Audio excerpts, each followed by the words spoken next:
ప్రేక్షకులకు నమస్కారం. ప్రతిధ్వని కార్యక్రమానికి స్వాగతం. రాష్ట్రంలో ఇంజనీరింగ్ కాలేజీల్లో ప్రవేశాలకు నిన్నటితో కౌన్సిలింగ్ ప్రక్రియ ముగిసింది. అర్హులైన విద్యార్థుల కన్నా సీట్లే అధికంగా ఉండటంతో చాలా కాలేజీలు విద్యార్థులు లేక వెలవెలబోతున్నాయి. అటు కన్వీనర్ ఇటు యాజమాన్య కోటాలో సీట్లు భారీగా మిగిలాయి. మరోవైపు చాలా ప్రైవేట్ కాలేజీల్లో నాణ్యతా ప్రమాణాలు అంతంత మాత్రమేనని శాసనసభ కమిటీ సైతం ఇటీవల ఆందోళన వ్యక్తం చేసింది. అధ్యాపకుల కొరత తీవ్రంగా ఉంది. ఇంకోవైపు బోధనా ఫీజులపై నెలకొన్న గందరగోళం ఓ కొలిక్కి రాలేదు. లక్షలాది మంది విద్యార్థులు నిధులు విడుదల కోసం ఆశగా ఎదురు చూస్తున్నారు. ఈ నేపథ్యంలో ఇంజనీరింగ్ అడ్మిషన్లు, కాలేజీల్లో ప్రమాణాలు, బోధనా ఫీజులపై ప్రభుత్వ సందిగ్ధమన్న అంశాలపై ప్రతిధ్వని ప్రత్యేక చర్చను చేపట్టింది. చర్చలో పాల్గొంటున్న ప్రముఖులు కె చంద్రమోహన్ గారు, ఎస్ఎఫ్ఐ రాష్ట్ర ప్రధాన కార్యదర్శి, నిమ్మటూరి రమేష్ గారు, ఏపీ ఇంజనీరింగ్ కాలేజీల యాజమాన్యాల సంఘం అధ్యక్షులు, బి మోహన్ రెడ్డి గారు, శాసన మండలి సభ్యులు, భాగం కృష్ణమూర్తి గారు, ఐఐటి శిక్షణలో నిపుణులు, కృష్ణమూర్తి అకాడమీ అధ్యక్షులు.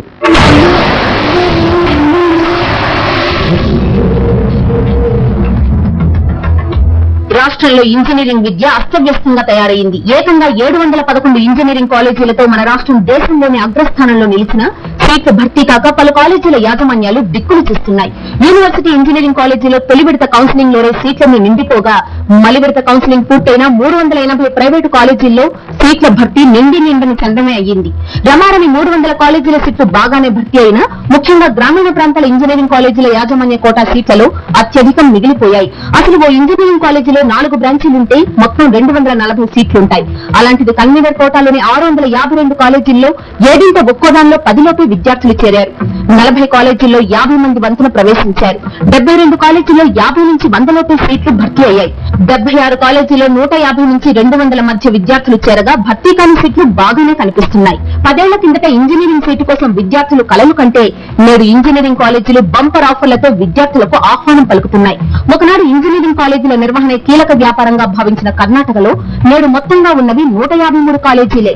అలాంటిది మన రాష్ట్రంలో ప్రమాణాలతో పని లేదన్నట్టు పుట్టగొడుగుల్లా బోలెడు కాలేజీలు పుట్టుకొచ్చాయి. కాలేజీలను అనుమతించడంలో ఏఐసిటిఈ నియమ నిబంధనలకు తిలోదకాలు ఇచ్చిందని వేరే చెప్పనక్కర్లేదు. సీట్లు పూర్తిగా నిండినప్పుడే మౌలిక వసతుల గురించి పట్టించుకొని మన ప్రైవేటు ఇంజనీరింగ్ కాలేజీలు ఇప్పుడు అరకొర విద్యార్థులపై ఏ మేర శ్రద్ధాశక్తులు చూపించగలవన్నదే అందరి అనుమానం. చంద్రమోహన్ గారు అన్నట్టుగా కానివ్వండి, లేకుంటే అప్పుడు ఇప్పుడు అలా వార్తలలో వచ్చిన విధానాల వల్ల కానివ్వండి, అది కాలేజీలు ఇబ్బడి ముబ్బడిగా రావడం వల్ల కాదు. మన రాష్ట్రంలో ఎడ్యుకేషన్ సెక్టర్ కు ఏ ప్రణాళిక ఉండాలి అనేది మన ప్రభుత్వము డిసైడ్ చేయకపోవడం వల్ల వచ్చింది.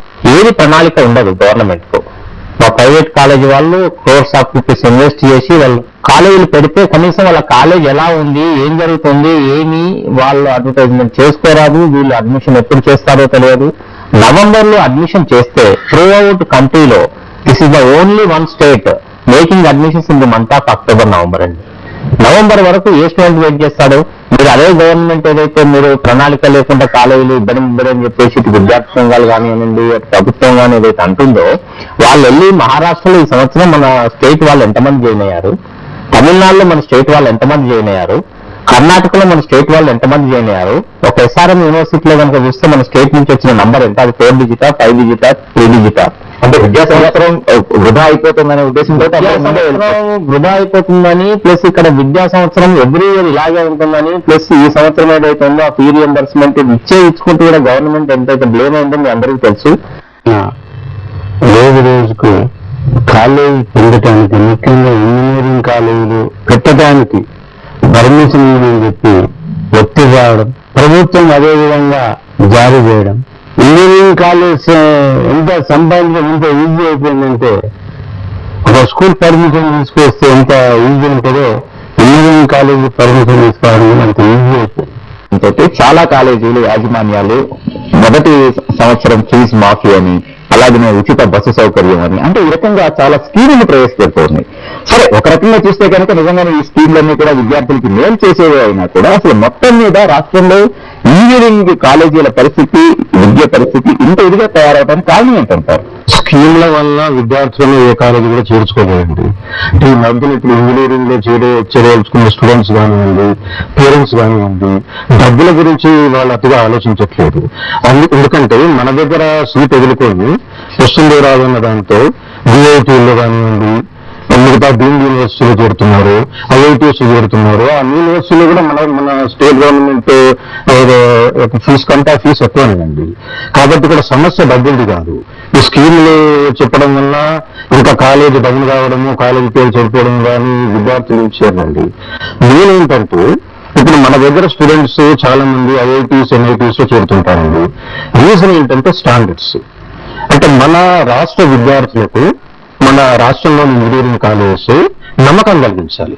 అంటే ఆ కాలేజీలో విద్యార్థులు చేర్చడం వల్ల మంచి బోధన జరుగుతుంది, డిగ్రీ కంప్లీట్ అయిన తర్వాత ప్లేస్మెంట్ ఉంటుంది అనే నమ్మకాన్ని కలిగించాలండి. ప్రమాణాల విషయాల్లో కొంత మెరుగుపరచుకోవాలి, అప్పుడు ప్రాబ్లం ఉండదు. ముఖ్యంగా ఈసారి మిగలడానికి కారణం ఏంటంటే ఎంసెట్ కండక్ట్ చేయడంలో తీవ్రమైన జాప్యం అండి. ఇంటర్మీడియట్ రిజల్ట్ అన్ని 11th 12th క్లాస్ రిజల్ట్స్ కంటే ముందు ఇంటర్మీడియట్ వస్తుంది, +2 అన్ని స్టేట్స్ రిజల్ట్ కంటే ముందు మన ఇంటర్మీడియట్ రిజల్ట్ వస్తుంది. కానీ మన దగ్గర ఎంట్రన్స్ మట్టుకు అన్ని స్టేట్లలో ఎంట్రన్స్ అయిన తర్వాత మన దగ్గర జరుగుతుందండి. సరైన ప్రణాళిక లేకుండా ఇప్పుడు ప్రతి ఎంట్రన్స్ కు ఒక డేట్ ఉంటుందండి. ఐఐటి అంటే ఏప్రిల్ 2nd సండే కండక్ట్ చేస్తారు, ఏఐట్రిపుల్ అంటే ఏప్రిల్ 4th సండే కండక్ట్ చేస్తారు. ప్రతి వాళ్ళకు ఉన్నాయి. మన ఎంసెట్ మట్టుకు ఒక డేట్ ఉండదు, ఎప్పుడైతుందో తెలియదు. తర్వాత ఈ ముఖ్యంగా ఈ వెబ్ కౌన్సిలింగ్ వల్ల కూడా చాలా నష్టాలు జరుగుతున్నాయండి. ఒకసారి ఊహించి ఆప్షన్స్ పెట్టుకుంటాం, అది క్లిక్ అవ్వదు. మళ్ళీ సెకండ్ కౌన్సిలింగ్ అనేటప్పటికి మళ్ళీ ఊహించి ఆప్షన్స్ పెట్టుకోవడము, ఇలా ప్రతిసారి సీట్లు మిగిలిపోవడము. ఇప్పుడు సెకండ్ కౌన్సిలింగ్ అయిన తర్వాత కూడా సీట్లు మిగిలిపోయాయి. ఒకవైపు పరిస్థితి ఉంటే ఇంకోవైపు పరిస్థితి విద్యార్థులు ఏముందంటే మాకు అనుకున్న కాలేజీలో సీట్ రాలేదని ఇంకోవైపు ఉందండి. ఈ రకంగా అన్ని కలిసి ఈ 1 సంవత్సరం మటుకు కాలేజీలో సీట్లు చాలా మిగిలిపోయేలాగా చేశాయి. ఇంజనీరింగ్ విద్యా ప్రమాణాల అధ్యాపకుల కొరత అని చెప్పేసి అంటున్నారు. నిజంగానే అసలు అర్హులైనటువంటి అధ్యాపకులు దొరకటం లేదా? కానీ అలాగే కనుక ఉన్నట్లయితే ఈ సమస్య ఇంత జటిలం అవడానికి ప్రధాన కారణం ఏంటంటారు? ప్రధాన కారణం ఏంటంటే టీచింగ్ లైన్ అంటే కొందరికి ఒక రకమైన అభిప్రాయం, తక్కువ అన్న అభిప్రాయం ఉండడము, విద్యార్థులందరూ మల్టీనేషనల్ కంపెనీస్ కు సాఫ్ట్వేర్ కంపెనీలకు వెళ్ళిపోయాలనుకోవడము. ఇప్పటి నుంచి మనం సీట్లు మిగిలిపోయాయని మాట్లాడుకుంటున్నామండి. అన్ని బ్రాంచ్లలో కంపేర్ చేస్తే సీట్లు దేంట్లో మిగిలిపోతున్నాయంటే సివిల్, మెకానికల్ ఇలాంటి కోర్ బ్రాంచెస్ లో సీట్లు మిగిలిపోతున్నాయి. ఎలక్ట్రానిక్స్, కంప్యూటర్స్ లాంటి దాంట్లో మిగిలిపోతున్నాయండి. అంటే ఏంటంటే మన పేరెంట్స్ కానివ్వండి, స్టూడెంట్స్ కానివ్వండి, ఒకే కోర్సు మీద మక్కువతో దాంట్లోనే చేయడం. ఈసీలో చేరితేనే జాబ్ ఉంటుంది, ఇంజనీరింగ్ చేస్తే సో కంపెనీలోనే పనిచేయాలి, డ్రీమ్ కంపెనీ అనుకోవడము. ఇది కేవలం ఒక పర్టికులర్ సబ్జెక్ట్, ఒక పర్టికులర్ బ్రాంచ్, ఒక పర్టికులర్ జాబ్ మీదే దృష్టి పెడుతున్నారు తప్ప టీచింగ్ ప్రొఫెషన్ లోకి రావాలని ఎవరు అనుకోవట్లేదండి. ఇప్పుడు మెకానికల్ లో చేయొచ్చు, సివిల్లో చేయొచ్చు, తర్వాత ఎంటెక్ చేసి టీచర్ గా రావచ్చు. దానికి కారణం ఏంటంటే టీచర్స్ కు సరైన సదుపాయాలు లేకపోవడము, పే స్కేల్స్ కానివ్వండి, జీతాలు, సెక్యూరిటీ, జాబ్ సెక్యూరిటీ మిగతా వాళ్ళకు ఉన్నట్టు టీచర్స్ లేకపోవడము. దానివల్ల టీచింగ్ ప్రొఫెషన్ లో అంటే పూర్వకాలం ఉన్న సామెత అలాగే ఉందండి, బతకలేక బడిపంతులు అన్నట్టు ఈ ప్రొఫెషన్ లో దొరుకుంటూనే టీచింగ్ లోకి వస్తున్నారు. కాబట్టి ఎంటెక్స్ దొరకడం ఇంపాసిబుల్ అండి, అసాధ్యం. అందుకని ఏఐసిటీ ముందు రూల్ పెట్టినా తర్వాత కొంత రిలాక్సేషన్ ఇచ్చిందన్నమాట. కేవలం ఒకటే వైపు ఇంజనీరింగ్ కాలేజీని బ్లేమ్ చేయడం సరైన పద్ధతి కాదండి. పరిస్థితి ఎట్లా ఉందంటే టీచర్స్ కు జీతాలు ఇవ్వలేని పరిస్థితులు ఇంజనీరింగ్ కాలేజీలు ఎన్నో ఉన్నాయి, చూసుకోలేరు, నడిపించలేరు, ఆ పరిస్థితులు ఉన్నాయండి. అంటే బాధ్యత కేవలం ఇంజనీరింగ్ కాలేజీదే కాదు.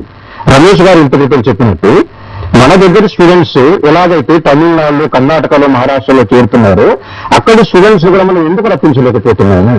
రప్పించగలగాలంటే ఇది ఒకళ్ళు చేయాల్సిన పని కాదండి. గవర్నమెంట్ ప్రణాళికాబద్ధంగా చేయాలి, వాళ్ళ బాధ్యత ఉంటుంది. ఇంజనీరింగ్ కాలేజీలు నడిపే వాళ్ళు కూడా స్టాండర్డ్స్ మెయింటైన్ చేయాలి, పేరెంట్స్ కు స్టూడెంట్స్ కు నమ్మకం కలిగించాలండి. ఇంజనీరింగ్ విద్య ప్రమాణాలపై చర్చను కొనసాగించే ముందు మరో విరామం. నిజంగానే ఈ యొక్క ప్రమాణాలను మెరుగుపరచాలి అంటే కనుక ఏం జరగాలంటారు? ప్రభుత్వం నుంచి కోఆపరేషన్ ఉండాలి. ఇప్పుడు మనం అన్ని డిస్కస్ చేసుకున్న పాయింట్స్. టీచర్ కు సాలరీ ఇవ్వకుండా చదువు చెప్పమంటే చెప్పలేరు, సాధ్యం కాదు.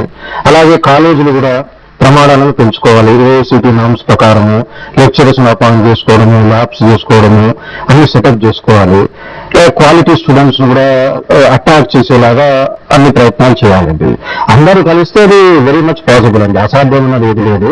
ఇప్పటికైనా సాంకేతిక విద్యా మండలి ఇంజనీరింగ్ కాలేజీల్లో మౌలిక వసతులు పెంచడంపై శ్రద్ధ చూపాల్సి ఉంది. శాసనసభ కమిటీ చేసిన సూచనలకు అనుగుణంగా ఉన్నత విద్యాశాఖ చర్యలు తీసుకోవాల్సి ఉంది. అలాగే బోధనా రుసుముల చెల్లింపు విషయంలో నెలకొన్న గందరగోళాన్ని తక్షణమే పరిష్కరించాల్సి ఉంది. ఇది నేటి ప్రతిధ్వని. రేపు మరో అంశంతో మళ్ళీ కలుద్దాం. నమస్కారం.